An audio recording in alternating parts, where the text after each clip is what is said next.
ស្រីស្រីដូចច្រឡឹងមិនបាច់ខំប្រឹងតែខ្លួនទេស្រីស្រស់ដូចរូបអូនមិនខ្វាងទេប្តី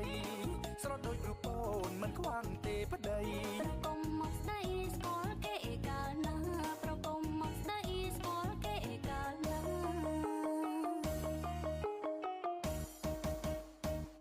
ទោះស្គាល់មិនស្គាល់ខ្ញុំហ៊ានប៉ះពាល់ត្រឹមតែវាចាស្គាល់មិនស្គាល់ខ្ញុំហ៊ានប៉ះពាល់ត្រឹមតែវាចា